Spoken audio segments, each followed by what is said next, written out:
بسم الله الرحمن الرحيم وعلى الثلاثة الذين خلفوا حتى إذا ضاقت عليهم الأرض بما رحبت صدق الله العظيم. நம்மை எல்லாம் படைத்து பரிபாலிக்கின்ற ஏக இறைவனாகிய அல்லாஹ் ஒருவனுக்கே புகழ் அனைத்தும் உரித்தாகட்டுமாக. நான் உயிரினும் மேலான உத்தம தூதர் நபிகள் பெருமானார் ஸல்லல்லாஹு அலைஹி வஸல்லம் அவர்கள் மீதும் அவர்களை பின்பற்றிய அத்தனை சஹாபாக்களின் மீதும் இந்த உலகத்திலே வாழ்ந்து கொண்டிருக்கின்ற முஸ்லிமான அனைவர்கள் மீதும் இங்கு குளித்திருக்கின்ற நம் அனைவர்கள் மீதும் அல்லாஹ்வுடைய சாந்தியும் சமாதானமும் மன்னிப்பும் உண்டாகுமாறு. கண்ணியமிக்க அல்லாஹ்வின் நல்லடியார்களே, அல்லாஹ் ரப்புல் ஆலமீன் அவனுடைய அருள்மறை குர்ஆனிலே ஒரு வசனத்தில் வஅல ஸலாஸத்தில் லதீன குல்லிஃபு ஹத்தா இதா வாகத் அலைஹிமுல் அர்து, அல்லாஹ்வுடைய தீர்ப்பு கூறப்படாமல் தாமதப்படுத்தி வைக்கப்பட்ட அந்த 3 நபர்களையும் அல்லாஹ் மன்னித்து விட்டான் என்று 3 நபர்களுக்கு அல்லாஹ் மன்னிப்பு வழங்கிய செய்தியை அல்லாஹ் ரப்பல் ஆலமீன் சூரத் தௌபாவிலே பேசுகின்றான். யார் அந்த 3 நபர்கள், என்ன குற்றங்கள் புரிந்தார்கள், அவர்களுக்கு அல்லாஹ் எப்படி மன்னிப்பை வழங்கினான் என்று பார்த்தோம் என்று சொன்னால் இது ஒரு நீண்ட ஒரு வரலாறு. இந்த செய்தியை அறிவிக்கக்கூடியவர்கள் கஅப் இப்னு மாலிக், அவர்களும் அந்த 3 நபர்களில் ஒருவர் தான். இவர் ஒரு அன்சாரி சஹாபி. அப்ப கஅப் இப்னு மாலிக் அவர்கள் அறிவிக்கக்கூடிய செய்தி புகாரி, முஸ்லிம் போன்ற பல ஹதீஸ் கிரந்தங்களில் இடம்பெறுகின்றது. நீண்ட ஒரு செய்தி. அப்ப அவர்களை பற்றியான செய்தியை அறிவிக்கின்றார்கள். ரசூலுல்லாஹி ஸல்லல்லாஹு அலைஹி வஸல்லம் அவர்கள் தபூக் என்கின்ற போர்க்களத்திற்காக மக்களை எல்லாம் அழைத்தார்கள். எந்த ஒரு போர்க்களத்திற்கும் ரசூல் ஸல்லல்லாஹு அலைஹி வஸல்லம் அவர்கள் இப்படி வெளிப்படையாக இந்த இடத்திற்கு நாம் செல்ல போகின்றோம் என்று அழைத்தது கிடையாது. ஆனால் இந்த தபூக்குடைய போர்க்களத்திற்காக அல்லாஹ்வின் தூதர் அனைத்து மக்களையும் இங்குதான் நாம் செல்ல போகின்றோம், நீங்கள் தயாராகிக் கொள்ளுங்கள் என்று வெளிப்படையாக அவர்கள் அறிவிக்கின்றார்கள். அப்ப கஅப் இப்னு மாலிக் அவர்கள் சொல்லுகின்றார்கள், நான் அல்லாஹ்வின் தூதர் கலந்து கொண்ட எல்லா போர்களிலும் கலந்து கொண்டேன், பத்ரையும் இந்த தபூக்கையும் தவிர. பத்ர் போர்க்களத்தில் கலந்து கொள்வதற்கு காரணம், அது ஒரு வியாபார கூட்டத்தை வழிமறைக்க போகிற சமயத்தில் போர் ஏற்பட்டு விட்டது, அது ஒரு குற்றம் பிடிக்கப்படவில்லை. ஆனால் இந்த தபூக்கில் நான் கலந்து கொள்ளவில்லை என்று இந்த செய்தி அவர்கள் சொல்ல ஆரம்பிக்கின்றார்கள்.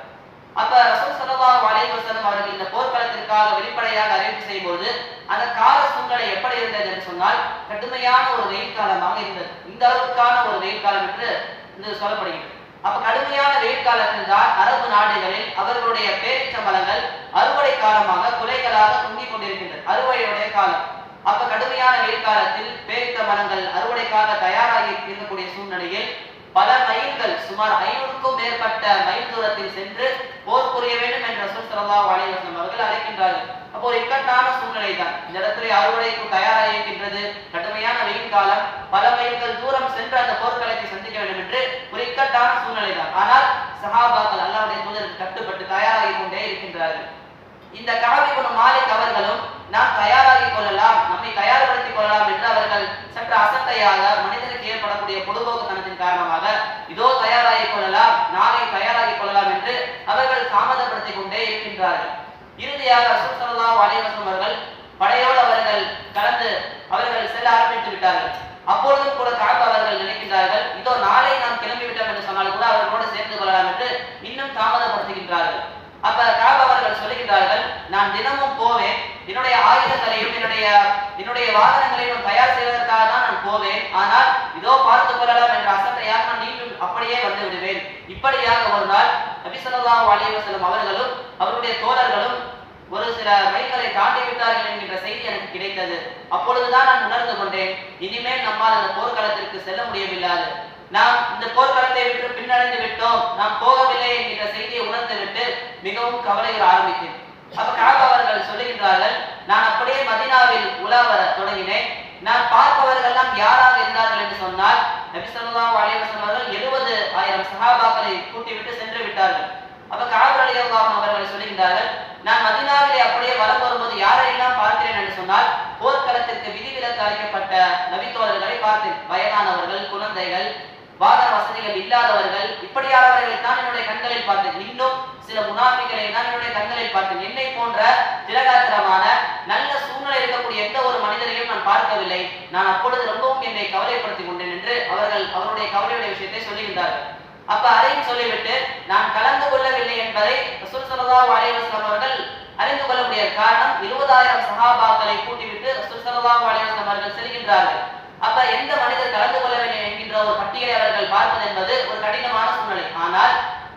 ஸல்லல்லாஹு அலைஹி வஸல்லம் அவர்கள் அந்த தபூக்குடைய இடத்தை சந்தித்த பிறகு அந்த இடத்திலே ரோமானியர்களுக்கு எதிராக அந்த போர் தயார் செய்யப்பட்டது. ஆனால் ரோமானியர்கள் பின்வாங்கி விட்டார்கள் என்கிற செய்தியை கேட்டவுடன் முஸ்லிம்கள் அங்கேயே சில நாட்கள் தங்கிவிட்டு அங்கிருந்து புறப்பட ஆரம்பிக்கின்றார்கள். அப்ப புறப்படக்கூடிய அந்த சூழ்நிலையில் ரசூல் ஸல்லல்லாஹு அலைஹி வஸல்லம் அவர்கள் கேட்கின்றார்கள், மா கஅப், எங்க கஅப் என்று கேட்கின்றார்கள். என்ன ஆயிற்று கஅப் இப்னு மாலிக் அவர்களுக்கு என்று ரசூல் ஸல்லல்லாஹு அலைஹி வஸல்லம் அவர்கள் கேட்க, பனு சலமா என்கிற கோத்திரத்தை சார்ந்த ஒரு நபர் கூறுகின்றார், யா ரசூலல்லாஹ், அவருடைய பொருளாதாரம், அவருடைய இந்த உலக ஆசை அவரை கண்மறைத்து விட்டது, அல்ல அவருடைய போர்க்களத்திற்கு செல்ல விடாமல் தடுத்து விட்டது என்று ஒரு கோத்திரத்தை சார்ந்த பனு சலமா கோத்திரத்தை சார்ந்த ஒரு மனிதர் கூறுகின்றார். அப்ப முஆத் இப்னு ஜபல் என்கிற ஒரு சஹாபி, யா ரசூலல்லாஹ், கஅப் இப்னு மாலிக் அவருடைய விஷயத்தில் நாம் நன்மையை தான் பார்த்திருக்கின்றோம், அவர் ஒரு ஆரோக்கியமான நன்மைகளை செய்யக்கூடியவராகவே நாம் கண்டிருக்கின்றோம், எனவே அவருக்கு வேறு ஏதேனும் காரணம் இருக்கிறது என்று ஒரு நல்ல ஒரு அபிப்பிராயத்தை இந்த இடத்திலே கூறுகின்றார். இந்த இடத்திலே நாம் கவனிக்க வேண்டிய ஒரு அருமையான ஒரு செய்தி இந்த இடத்திலே பெற வேண்டும். பொதுவாக நம்மிடத்திலே ஏதேனும் ஒரு மனிதரை பற்றி ஒரு தவறான விஷயத்தை பற்றி கூறுகிறார் என்று சொன்னால் நாமும் அவர்களோடு உடன்பட்டு, ஆமாம் அவர் அப்படித்தான் தவறு செய்யக்கூடியவர்தான் என்று உடன்பட செய்கின்றோம். ஆனால் சஹாபாக்கள் எப்படி இருந்தார்கள் என்று சொன்னால், ஒரு சஹாபியை பற்றி தவறாக கூறப்படும் போது கூட நல்ல ஒரு அபிப்பிராயத்தை அந்த இடத்திலே வெளிப்படுத்தினார் என்று சொன்னால் எவ்வளவு ஒரு தூய்மையான உள்ளம் படைத்தவராக இருந்தார் என்பதை இந்த இடத்திலே நாம் கவனிக்க வேண்டும், படிப்பினையாக பெற்றுக்கொள்ள வேண்டும். அப்ப ரசூல் ஸல்லல்லாஹு அலைஹி வஸல்லம் அவர்கள் மதீனாவிற்குள் வருகின்றார்கள். வழக்கம் போல ரசூல் ஸல்லல்லாஹு அலைஹி வஸல்லம் அவர்கள் 2 ரக்காயத்துகளை தொழுதுவிட்டு யாரெல்லாம் போர்க்களத்திற்கு வரவில்லையோ அவர்கள் எல்லாம் அழைக்கின்றார்கள். அப்ப சில முனாஃபிகள் அல்லாஹ்வின் தூதரிடத்திலே, யா ரசூலல்லாஹ், இப்படியான காரணங்கள் எனக்கு இருந்தது என்று பொய்யான சில விஷயங்களை கூறிவிடுகின்றார்கள். அப்ப அல்லாஹ்வின் தூதர் சொல்லுகின்றார்கள், நீங்கள் கூறிய விஷயத்தை நான் ஏற்றுக்கொள்கின்றேன், அல்லாஹ்வுக்கும் உங்களுக்கும் இருக்கின்ற இந்த விஷயத்தை அல்லாஹ் தான் பார்த்துக் கொள்வான் என்று இப்படியாக அவர்கள் கூறிவிடுகின்றார்கள். பொய்யான சாக்குகளை சொல்லி அவர்கள் தப்பித்து விடுகின்றார்கள். அப்ப கஅப் ரலியல்லாஹு அவர்களும் வருகின்றார்கள். அப்பொழுது சில முனாஃபிகீன்கள் சொல்லுகின்றார்கள், நீயும் எங்களை போன்ற பொய்யான தகவல்களை சொல்லிவிடு என்று சொல்லும் பொழுது நான் உண்மையை தான் சொல்ல போகின்றேன் என்று கஅப் ரலியல்லாஹு அவர்கள் அல்லாஹ்வின் தூதரிடத்திலே வருகின்றார்கள். யா ரசூலல்லாஹ், இந்த போர்க்களத்தில் நான் கலந்து கொள்வதற்கு எனக்கு எந்த விதமான ஒரு தங்கு தடைகளும் கிடைக்கவில்லை, எந்த விதமான ஒரு தங்கு தடையும் எனக்கு ஏற்படவில்லை. இது போன்ற ஒரு ஆரோக்கியத்தை என்னுடைய வாழ்க்கையை நான் பெற்றதே கிடையாது. அந்த அளவுக்கான ஒரு உடல் ஆரோக்கியத்தோடு இருந்தேன். 2 வாகனங்களை நான் பெற்றிருந்தேன். இப்படியாக இருக்கக்கூடிய சூழ்நிலையில் என்னுடைய பொதுபோக்கு தரந்தான் இதோ செய்து கொள்ளலாம் என்கின்ற அசட்டையின் காரணமாகத்தான் நான் இந்த போர்க்களத்திலிருந்து பின்வாங்கிவிட்டேன் என்று அவர்கள் கூறிய சமயத்தில் ரசூலுல்லாஹி ஸல்லல்லாஹு அலைஹி வஸல்லம் அவர்கள் கூறினார்கள், அம்மா ஹாதா சதக்த, இவர் உண்மையை கூறிவிட்டார் என்று நீங்கள் அல்லாஹ்வுடைய தீர்ப்பு வர வரைக்கும் காத்திருங்கள் என்று அவர்கள் அந்த இடத்திலே சொன்னார்கள் என்பதை பார்க்கின்றோம். அப்ப கஅப் ரலியல்லாஹு அவர்கள் மிகவும் கவலையுற்றார்கள். அல்லாஹ்வுடைய தீர்ப்பு எப்பொழுது வரும் என்று அவர்கள் கவலையும் பொழுது, என்னை போன்ற யாராவது இருக்கின்றார்களா, என்னை போன்ற அசட்டையாக யாரேனும் போருக்கு வராமல் இப்படியாக இருக்கின்றார்கள் என்று விசாரிக்கும் பொழுது 2 நபித்தோழர்கள், ஹிலால் இப்னு உமையா என்கின்ற நபித்தோழரும் முராரா இப்னு ரபியா என்கின்ற இந்த 2 நபித்தோழர்களும் வயதானவர்கள். ஆனால் அவர்களும் இதை போன்று இந்த காரணத்தை கூறி போர்க்களத்திலே செலவிடாமல் அப்படியே இருந்து விட்டார்கள். அப்ப இந்த 3 நபர்களுடைய விஷயத்தில் அல்லாஹ்வின் தூதர் கட்டளையிட்டார்கள், நீங்கள் 3 நபர்களும் அல்லாஹ்வுடைய கட்டளை வரும் வரைக்கும் உங்களோட யாருமே பேச மாட்டார்கள், நீங்கள் ஊரை விட்டு ஒதுக்கி வைக்கப்படுகிறீர்கள் என்று அப்படியே ஒதுக்கி வைத்து விட்டார்கள். யாரும் இவர்களோடு எந்த விதமான ஒரு தொடர்பு வைத்துக் கொள்ளக்கூடாது, பேச்சில் கூட இவர்களுடன் தொடர்பு வைக்கக்கூடாது என்று ஒதுக்கப்பட்டு விட்டார்கள். அப்ப இப்படியாக அவர்கள் நாட்களை சந்திக்கும் போது அவர்களுக்கு மிகவும் கடினமான இருந்தது. ரசூல் ஸல்லல்லாஹு அலைஹி வஸல்லம் அவர்களோடு அன்றாட வேலைகளில் ஈடுபடக்கூடிய சஹாபாக்கள், அவருடைய பேச்சுக்களை கேட்பதற்கு ஆர்வமாக செல்லக்கூடிய சஹாபாக்கள், எந்த நாட்களும் ரசூல் ஸல்லல்லாஹு அலைஹி அவர்களை பார்க்கக்கூடிய சூழ்நிலையில் இருந்த சஹாபாக்கள், அவர்களுக்கு இப்படியாக எந்த ஒரு நபரும் பேச மாட்டார்கள், நபி ஸல்லல்லாஹு அலைஹி வஸல்லம் அவர்களும் ஒருடன் பேச மாட்டார்கள் என்கின்ற இந்த தண்டனை என்பது மிகவும் அவர்களுக்கு ஒரு சஞ்சலத்தை ஏற்படுத்தியது. அப்ப 40 நாட்கள் இப்படியே கடந்தது. 40வது நாட்களில் கஅப் அவர்களிடத்திலே கஅப் ரலியல்லாஹு அவர்கள் அபூ கதாதா என்கின்ற அவருடைய தந்தை வழி சகோதரத்திலே செல்கின்றார். யா அபூ கதாதாவே, நான் அல்லாஹ்வையும் அல்லாஹ்வுடைய தூதரையும் நான் நேசிக்கிறேன் என்பதை நீ அறிந்ததுதானே என்று கேட்கிறார். ஆனால் அபூ கதாதா நபி ஸல்லல்லாஹு அலைஹி வஸல்லம் அவருடைய கட்டளைக்கு உடன்பட்டதாக எந்த ஒரு வார்த்தையும் கூறவில்லை. அப்ப 3 முறை கஅப் ரலியல்லாஹு அவர்கள் இதே வார்த்தையை கூறுகின்றார்கள், நான் அல்லாஹ்வையும் ரசூலையும் அறிந்திருக்கின்றேன், அவர்களை நான் அன்பு வைத்திருக்கிறேன் என்பதை அபூ கதாதாவே நீ அறிந்திருக்கின்றாய் என்று 3 முறை கேட்கின்றார்கள். இறுதியாக அபூ கதாதா ஒரு வார்த்தையை மட்டும் சொல்கின்றார், அதையும் அல்லாஹ்வும் ரசூலும் அறிவார்கள் என்று இந்த ஒரு வார்த்தையை மட்டும் கூறுகின்றார். இதை கேட்டு கஅப் அவர்கள் அழுது கொண்டே இருக்கின்றார்கள். இப்படியாக 40 நாட்கள் கழிகின்றது. அவர்கள் மிகவும் கவலையுடன் இருக்கின்றார்கள். அப்ப 40வது நாட்களில் ஒரு கட்டளை பிறப்பிக்கப்படுகின்றது, நீங்கள் உங்கள் மனைவிமார்களுடன் நீங்கள் சேர்ந்து விடக்கூடாது என்கின்ற ஒரு கட்டளை அந்த 3 நபர்களுக்கும் இடப்படுகின்றது. அப்ப அவர்கள் கேட்கின்றார்கள், உங்களுடைய மனைவிமார்களை நாங்கள் தலாக் செய்து விடலாமா, விவாகரத்து செய்து விடலாமா என்று கேட்கும் பொழுது, நீங்கள் விவாகரத்து செய்துவிட தேவையில்லை, அவர்களோடு நீங்கள் இந்த காலப்பகுதியில் சேரக்கூடாது, தனித்திருக்க வேண்டும் என்கின்ற ஒரு கட்டளை பிறப்பிக்கப்படுகின்றது. அப்ப கஅப் ரலியல்லாஹு அவர்கள் அவருடைய மனைவியை அவருடைய தாயாருடைய வீட்டிற்கு அனுப்பி வைக்கின்றார்கள். மற்ற 2 நபி தோழர்களும் அவர்கள் சற்று வயது முதிர்ந்தவர்கள் என்பதற்காக, அவர்களை பராமரிப்பதற்காக, அவர்களுடைய வேலைப்பாடுகளில் பங்கெடுத்துக் கொள்வதற்காக அவர்களுக்கு மட்டும் விதிவிலக்கு வழங்கப்பட்டது. அப்ப கஅப் ரலியல்லாஹு அவர்கள் சொல்லுகின்றார்கள், என்னால் அவர்கள் 2 நபர்களும் வயது முதிர்ந்தவர்கள், வீட்டிலேயே அவர்கள் அழுது கொண்டே இருந்தார்கள். ஆனால் நான் இளைஞனாக இருக்கும் பொழுது ரசூல் ஸல்லல்லாஹு அலைஹி வஸல்லம் அவர்கள் என்னை பார்ப்பார்களா, அவர்கள் என்னிடத்திலே பேசுவார்களா என்று நான் அவர்களிடத்திலே சென்று கொண்டே இருப்பேன். ஆனால் நபி ஸல்லல்லாஹு அலைஹி வஸல்லம் அவர்கள் எந்த ஒரு வார்த்தையும் என்னிடத்திலே பேசவே மாட்டார்கள். நான் சலாம் கூறினால் கூட நபி அவர்கள் திரும்பி கொண்டார்கள். இப்படியான கவலைகளை எல்லாம் நான் மேற்கொண்டேன் என்று அவர்களுடைய கவலை அவர்கள் அப்படியே ஹதீஸ்களில் சொல்லிக் கொண்டே இருக்கின்றார்கள். அப்ப இப்படியாக இருக்கக்கூடிய சூழ்நிலையில் அல்லாஹ் ரப்பல் ஆலமீன் 50வது நாட்களில் ஒரு கட்டளையை, ஒரு வசனத்தை அல்லாஹ் இருக்கின்றார். இந்த 50வது நாட்களில் கஅப் ரலியல்லாஹு அவர்கள் அவருடைய வீட்டினுடைய மாடியில் ஃபஜ்ருடைய தொழுகையை தொழுதுவிட்டு அமர்ந்திருக்கின்றார்கள். அப்ப 50வது நாட்களில் அல்லாஹ் ரப்பல் ஆலமீன் வசனத்தை இருக்கின்றார், வஅலஸ் ஸலாஸத்தில் லதீன குல்லிஃபு ஹத்தா இதா வாகத். அல்லாஹ்வுடைய தீர்ப்பு கூறப்படாமல் தாமதப்படுத்தி வைக்கப்பட்ட அந்த 3 நபர்களையும் அல்லாஹ் மன்னித்து விட்டான். அவர்களுக்கு இந்த உலகம் எப்படி இருந்தது என்று சொன்னால், மிக விசாலமாக இருக்கக்கூடிய இந்த உலகம் என்பது வாகத், அவர்களுக்கு நெருக்கடியாக இருந்தது. பறந்து விரிந்த இந்த உலகம் என்பது அந்த 3 நபர்களுக்கும் மிகவும் நெருக்கடியாகத்தான் இருந்தது. அவர்கள் உயிர் வாழ்வது மிகவும் கடினமாக இருந்தது. இந்த அளவுக்கான சஞ்சலங்களாம் அவர்கள் மேற்கொண்டார்கள். அல்லாஹ் மல்ஜஅ மினல்லாஹி இல்லா இலைஹ், அல்லாஹ்வை தவிர்த்து ஒதுக்குமிடம் எதுவுமே இல்லை என்று அவர்கள் உணர்ந்தார்கள். அப்படிப்பட்டவர்களை அல்லாஹ் மன்னித்தான் என்று அவர்களுக்கு மன்னிப்பு கிடைத்து விட்டது என்கிற செய்தியை அல்லாஹ் 50வது நாட்களில் வசனமாக இருக்கின்றார். அப்ப ரசூல் ஸல்லல்லாஹு அலைஹி வஸல்லம் அவர்கள் உங்களுடைய தோழரிடத்திலே இந்த நற்செய்தியை கூறுங்கள் என்று சஹாபாக்களுக்கு அறிவிப்பு செய்கின்றார்கள்.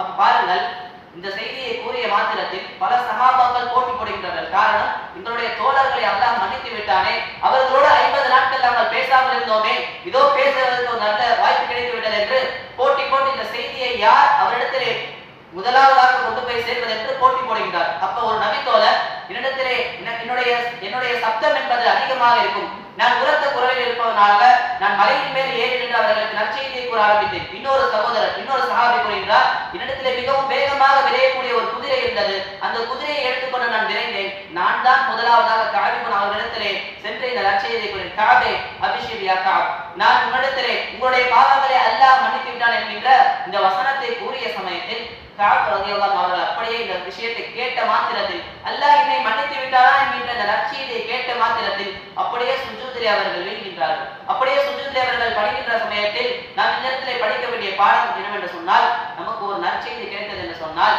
அல்லாஹ் நமக்கு ஒரு நல்ல விஷயத்தை கொடுத்தான் என்று சொன்னால், அந்த இடத்திலே அல்லாஹ்விற்கு அடிபணியக்கூடியதாக, அல்லாஹ்விற்கு ஷுக்ர் செய்யக்கூடிய உயர்ந்த ஒரு பண்பை நம் இடத்திலே வளர்த்துக் கொள்ள வேண்டும். அப்ப கஅப் அவர்கள் அது மட்டும் கிடையாது, யார் நற்செய்தியை கூற வந்தாரோ அவருக்கும் தன்னிடத்திலே இருந்த ஒரு ஆடையை அப்படியே அன்பளிப்பாக கொடுத்து விடுகின்றார். அப்ப இந்த அன்பளிப்பை கொடுத்து விட்டு ரசூல் ஸல்லல்லாஹு அலைஹி வஸல்லம் அவர்களுடைய சபைகளுக்கு வரும் பொழுது எல்லா நபி தோழர்களும் அவர்களுக்கு வாழ்த்து செய்தியை கூறுகின்றார்கள். அல்லாஹ்வின் தூதர் ஸல்லல்லாஹு அலைஹி வஸல்லம் அவர்கள் கூறுகின்றார்கள், யா கஅபே, உங்களுடைய தாய் உங்களை பெற்றெடுத்த நாட்களிலே இந்த ஒரு நாளை போல உங்களுக்கு மகிழ்ச்சி தரக்கூடிய ஒரு சூழ்நிலை இருந்ததே கிடையாது என்று அப்படியான ஒரு வாழ்த்தை அவர்கள் தெரிவிக்கின்றார்கள். அப்ப கஅப் இப்னு மாலிக் ரலியல்லாஹு அவர்கள் கூறுகின்றார்கள், யா ரசூலல்லாஹ், நான் போர்க்களத்திற்கு வராததற்கு காரணமாக இருந்த என்னுடைய இந்த பொருளாதாரம் தான் என்னை தடுத்து விட்டது என்று நினைத்தால், என்னுடைய பொருளாதாரம் அனைத்தையும் நான் அல்லாஹ்வுடைய பாதையில் சதகா செய்கின்றேன் என்று கூறிய சமயத்தில் அல்லாஹ்வின் தூதர் அவர்கள் கூறினார்கள், யா கஅபே, நீங்கள் முழுவதுமாக கொடுத்து விட வேண்டாம், ஒரு பகுதியை உங்களுக்காக வைத்துக் கொள்ளுங்கள் என்று அவர்கள் கூறினார்கள். இப்படியாக இருக்கக்கூடிய சூழ்நிலையில் கஅப் அவர்கள் கூறினார்கள், யா ரசூலல்லாஹ், இந்த மன்னிப்பு என்கின்ற விஷயம் நீங்கள் கூறியதா அல்லாஹ் கூறியதா என்று கேட்கின்றார். அப்ப அல்லாஹ்வின் தூதர் அவர்கள் கூறினார்கள், அல்லாஹ்வின் புறத்திலிருந்து வந்த இது இறை வசனம் என்று கூறிய சமயத்தில் அல்லாஹ்வின் சத்தியமாக நிச்சயமாக நான் உண்மை பேசியதன் காரணமாகத்தான் அல்லாஹ் இந்த சிறப்பை எனக்கு கொடுத்தான், என்னுடைய பாவங்களை அல்லாஹ்வே மன்னித்து விட்டான் என்ற வசனத்தை கொடுத்தான் என்றால், என்னுடைய இந்த பண்பு உண்மை பேசுதல் நிச்சயமாக நான் மரணிக்கும் வரைக்கும் நான் இந்த உண்மை பேசக்கூடியவனாகவே இருப்பேன் என்று அவர்கள் வாக்குறுதியும் கொடுத்தார்கள். அப்படியே வாழ்ந்து மடிந்தார்கள் என்பதை நாம் பார்க்கிறோம் என்று சொன்னால், உண்மை பேசுதல் என்பது உண்மையிலேயே மிகப்பெரிய ஒரு உன்னதமான ஒரு பண்பாக அல்லாஹ் ரப்பல் ஆலமீன் அல் குர்ஆனில் பல்வேறு வசனங்களில் சொல்கின்றார். சித்திகீன்கள் என்று சொன்னால் உண்மை பேசக்கூடியவர்கள். அல்லாஹ் ரப்பல் ஆலமீன் இந்த சித்திகளை யாரோடெல்லாம் இணைத்து பேசுகிறார் என்றால் வஷ்ஹுஹதாஇ வஸ்ஸாலிஹீன், நல்ல அமல்களை செய்யக்கூடியவர்கள், வல் மலாயிகதி, மலக்குமார்கள் என்று இப்படியாக பெரும் பட்டியலை அல்லாஹ் பேசும் பொழுது வஸித்தீகீன், உண்மை பேசக்கூடியவர்களுக்கும் அல்லாஹ் சுவனத்தை தருகிறார் என்று இவர்களோடு சேர்த்து வைத்து பேசக்கூடிய ஒரு உயர்ந்த பண்பாக உண்மை பேசுதலை அல்லாஹ் வைத்திருக்கின்றார். இப்படிப்பட்ட உன்னத பண்பை நம்முடைய வாழ்க்கையில் நாம் கடைபிடிக்க வேண்டும். இறுதியாக ஒரு ஹதீஸை கூறி என்னுடைய உரைக்கு நான் திரையிடுகின்றேன். அல்லாஹ்வின் தூதர் ஸல்லல்லாஹு அலைஹி வஸல்லம் அவர்கள் கூறினார்கள், யார் ரமலான் மாதத்தில் நோன்பு நோற்றும் பொய்யான பேச்சுகளையும் பொய்யான நடவடிக்கைகளையும் விட்டுவிடலையோ அவர் நோன்பு வைத்தும் தாகித்திருந்தும் பசித்திருந்தும் அல்லாஹ்விற்கு எந்த விதமான ஒரு தேவையும் கிடையாது என்று அல்லாஹ்வின் தூதர் ஸல்லல்லாஹு அலைஹி வஸல்லம் அவர்கள் கூறினார்கள் என்று சொன்னால், இந்த நோன்பின் மூலமாக அல்லாஹ் ரப்பல் ஆலமீன் நம்மை முழுவதுமாக ஒரு பண்படுத்த பார்க்கின்றான். எனவே அல்லாஹ்வும் அல்லாஹ்வுடைய தூதரும் எப்படியான பாடங்களை நமக்கு கற்பித்தார்களோ அப்படிப்பட்ட உன்னத பண்புகளை பின்பற்றி வாழக்கூடிய நன்மக்களாக அல்லாஹ் ரப்பல் ஆலமீன் நம் அனைவரையும் ஆக்கி அருள் புரிவானாக. வாஹிரு தஅவானா அல்ஹம்துலில்லாஹி ரப்பில் ஆலமீன். அஸ்ஸலாமு அலைக்கும் வரஹ்மத்துல்லாஹ்.